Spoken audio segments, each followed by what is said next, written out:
So basically, I think there's two types of women that men can choose. I am a wildflower. What I mean by a wildflower is a wildflower has usually had quite a tough life. They've learnt to be independent. They've learnt to be strong, learnt to be independent, learnt to not rely on anyone. In the same way, a wildflower grows in extreme conditions and doesn't need someone looking after it. And often part of the struggle of being a wildflower is that as a female, you'll be overlooked. Wildflowers are quite unique. They like strange things, they are different, and they're usually not picked by men. They're beaten to rhythm of their own drum, basically. It isn't always conducive for a relationship because a lot of men do not want a wildflower. For a lot of men, a wildflower is a threat. And then I think there's a second type of woman that is the daisy. And I'm not here to bash women. I'm just saying I think there are two types of women. And I'm not saying which is right or wrong.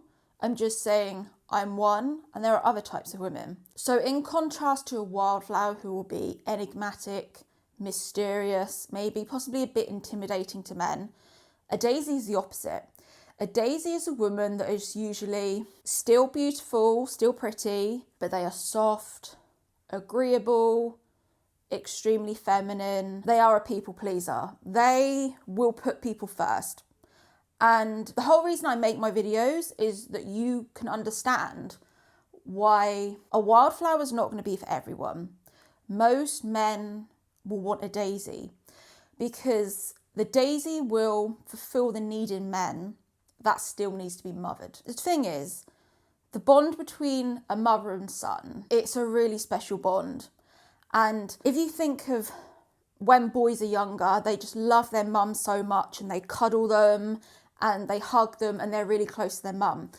And then as boys grow up and they socialise, they realise they need to break that bond. They realise that that bond could not continue. For societal reasons, they break that bond. But they still miss that bond. It's still deep within inside them. They remember that motherly love that they felt as a child.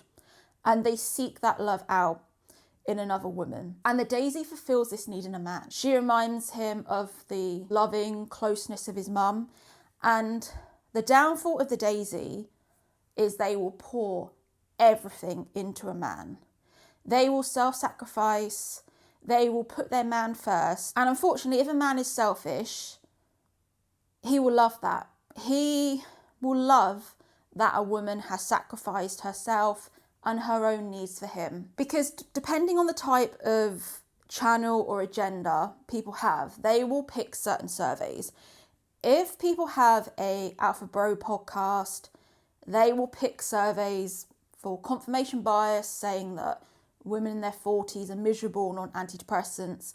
And then you could argue possibly that people that are single pick on the studies that say women are happy at 40, they're the happiest generation because they don't have children and they're doing their own thing. So you do definitely have to be careful on what studies people are using. But the fact is a lot of women lose in marriage. For a lot of women, marriage is a self-sacrificing act. And if you think for men, men only gain in marriage. Men get constant support, they get sex, they get a woman that pours into them. Because women are told from birth, once you get married, you pour into your husband. Even when I made my video, I remember making my video when I just moved into this flat, saying never move for a man. And it's because when you get married, it all becomes about the man. It has to. You have to move where the man lives because the man has the job, the man has the income. You have to live where the man is. You have to reorientate your life around the man. It's his vision. He takes the lead and the women have to follow. Men will pick the daisy because she molds to that vision. She molds to that vision of being submissive, following the man, and doing what he wants. And in marriage, women sadly tend to lose. Oh my God, I got so much hate on the one time I did a sprinkle video, never again. I got so much hate on that video. But the thing is, marriage is still an economic proposition. If you pick the wrong man, you are signing up for one type of lifestyle or another type of lifestyle. And if you pick a blue collar man, you're still going to be in a job you hate, because you're still going to have to work. If you pick a blue collar man, you're still going to have to work. And then you're going to have to do all the housework. You're going to have to look after the kids. And your husband is also going to be in a blue collar job that he equally hates.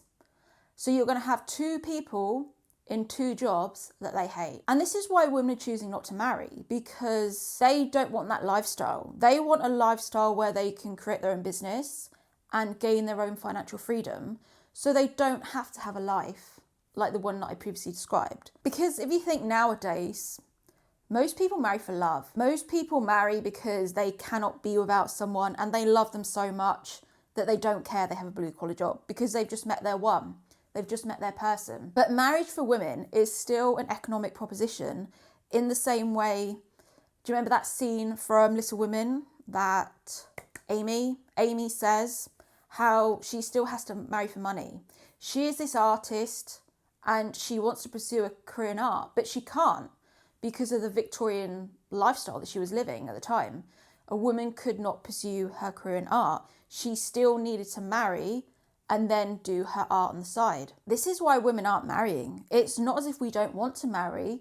We just know that we're just giving up so much. If you don't marry right, you're giving up the lifestyle that you have. Most women, like in my position, they can do what they want. They can go traveling when they want. They're not going to give that up and not pursue their dreams to marry someone that can't offer them a lifestyle that enhances that.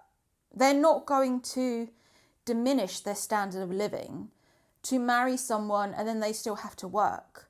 They are going to stay single, focus on their dreams and have a lifestyle that they love, where they can travel, see their friends and pursue their ambitions. This is why men pick daisies, because daisies pour into the relationship. They end up depleting themselves because they give so much to the man. And what man is going to turn that down? What man is going to turn down a woman that will self-sacrifice for them, that will give them everything they want, will be their cheerleader, will be there for them permanently? Sadly, if you're a wildflower, it's going to be harder for you to find someone, because you need to find someone that equally marches to the beat of their own drum. The thing is, I'm not saying that a daisy's right or wrong. There are plenty of women that are daisies and get picked. But what you need to watch out for, if you're a daisy, is that you're not living your whole life through a man and just fulfilling a man and a man's brand. This is what you've got to be careful about, because if you are a daisy, you are in a risky position. You need to be careful that you're a wife and not just an employee. I've seen loads of women and they get married and it's full force into building the man's business, building the man's brand, and they lose themselves because they're not being smart about it and they're not thinking that this could crumble at any point. The thing is, with the sprinkle content, it's a great strategy if it works, and if it works from the rest of your life, so you marry at 25 and right until the day you die, it works. And you've picked that rich man and it works. But I have seen enough of life and I know enough about people to know that it's too risky as a strategy. At the end of the day, you're wasting time. If you are helping build a man's brand and not your own, you're wasting valuable time. Because he can turn around at any second, he can go to a networking event, he can meet someone else that he takes a shine to, and you've wasted all your time. You've wasted all your time building a man's brand. And it's too risky as a female. Because people in my other video are saying, you're never going to find a rich man. But at the end of the day, I don't care, because I've got my own money and I'm good. You can kind of think, oh yeah, I've met the one, I've met my soulmate, but people change. People grow tired of people. People can evolve. They can meet someone that they have a better connection with. They can lose attraction. That's the thing. When I get married, I am not naive or complacent in thinking that my husband will never cheat on me. I know there will always be a time where my husband can have a bad day, or maybe we're going through a rough patch and he can, maybe his guard's down and he will fall for another woman.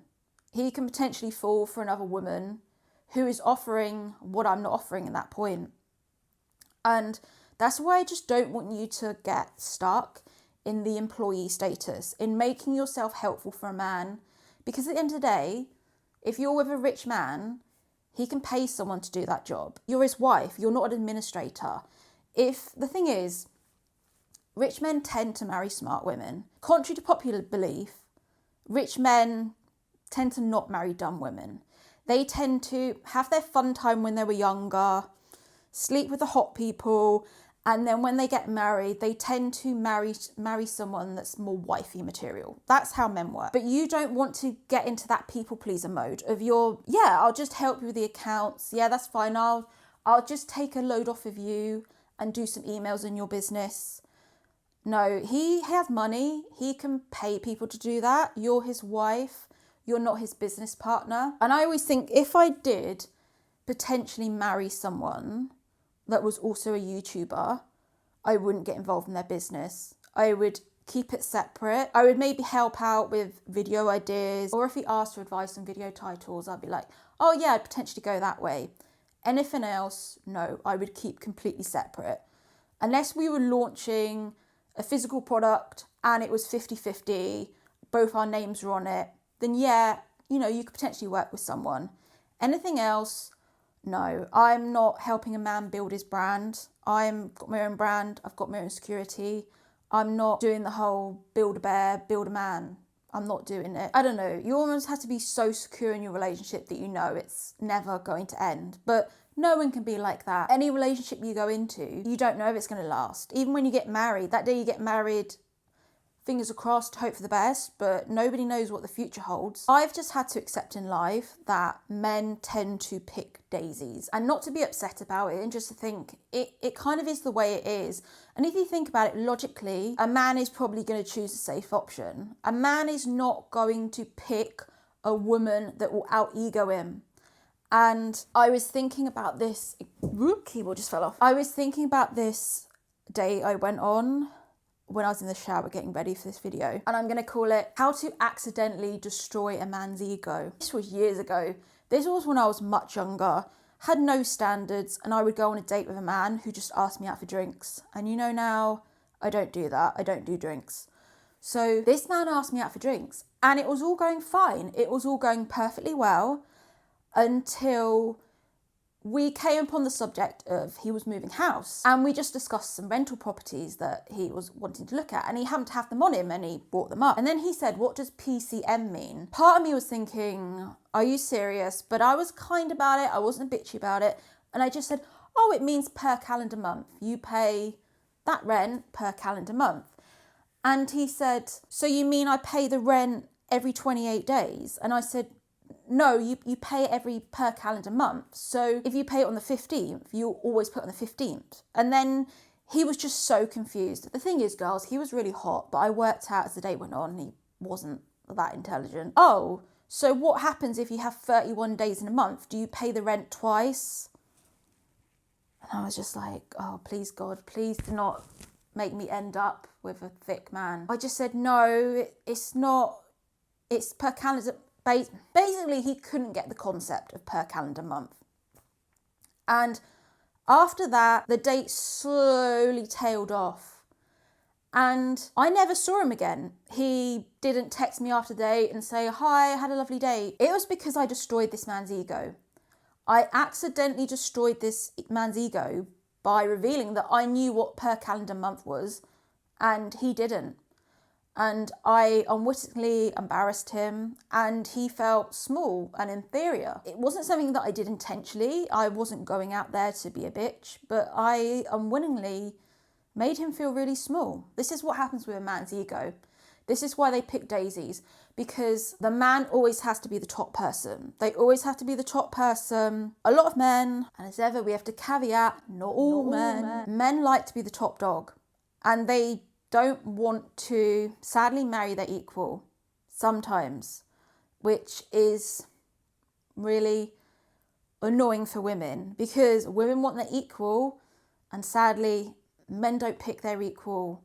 Men like someone slightly beneath them so their ego is undisturbed, and they can still be the top dog. They can still be the top dog in the room and go, this is my wife.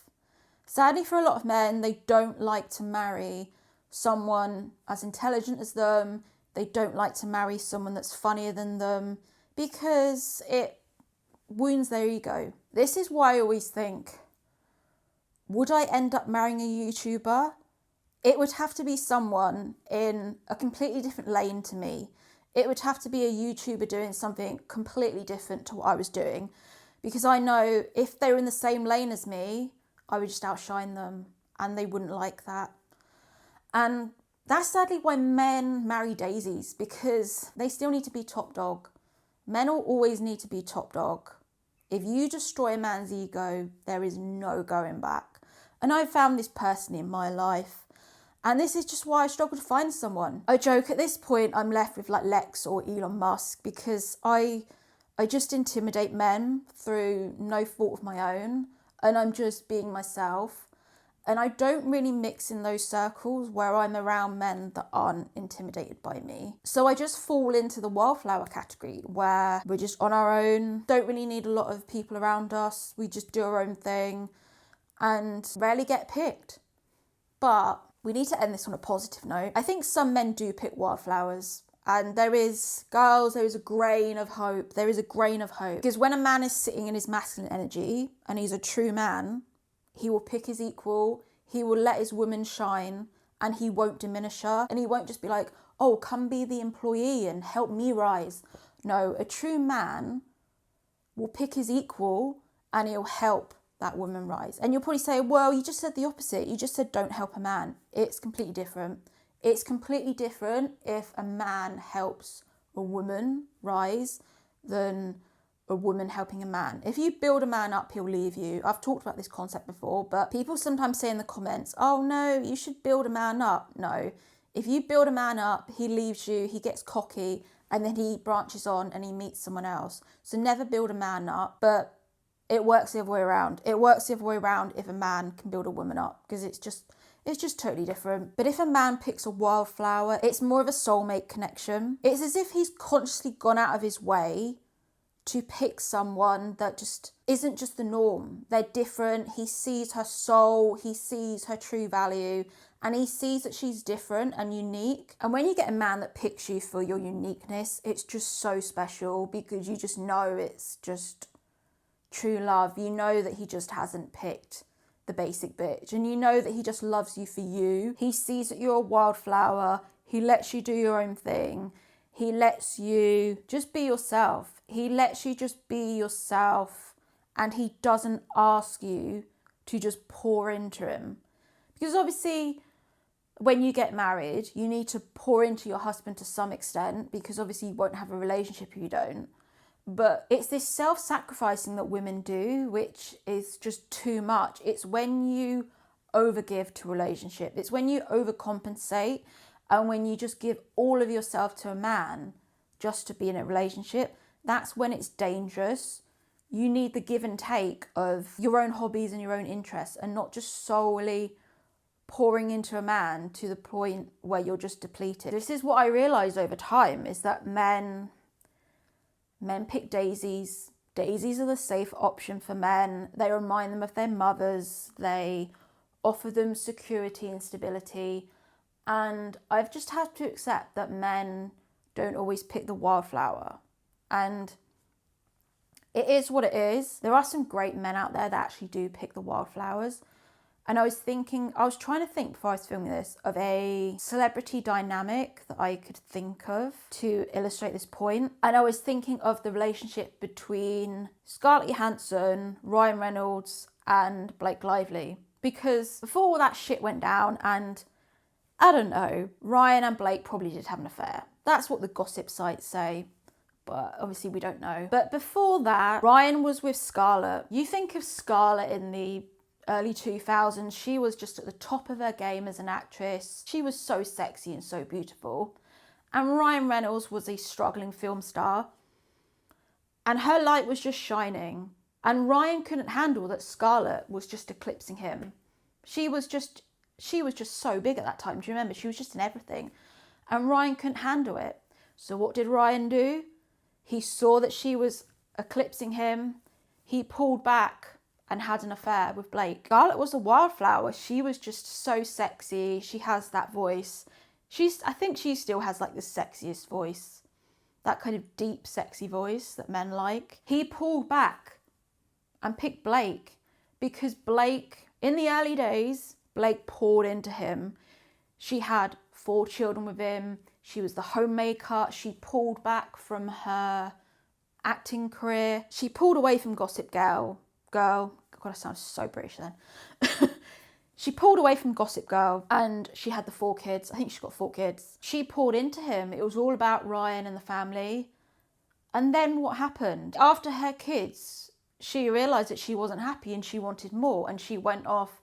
And it's just this carnage situation now where she is trying to get back to what she used to have. And the whole carnage with it ends with us. I don't know what went on there. But Ryan chose. He didn't like Scarlett outshining him. It emasculated Ryan. So that's why he picked Lively, because he knew with Blake, he could always outshine her. It was like, oh, well, Blake, she's not that, I don't know. I don't want to be mean to someone as an actress, but I've never really watched Blake in anything and thought, wow, give her an Oscar. If you notice now the dynamic, Blake is finally finding her power now, and she's kind of outshining Ryan, and you think, oh, what are you going to do now, Ryan? Are you just going to move on to someone else because Blake is outshining you? This is why I always tell you to have your own brand. So you always have your own security at the end of the day, because you can never trust fully in a man. You always have to be realistic. You don't know what the future holds. You don't know what a man's going to do. The man has an option to cheat. Sadly, he's probably more than likely to cheat. And that's just being realistic. That's why I always say to you, have your own business, have your own brand, and then you'll be okay. See you later.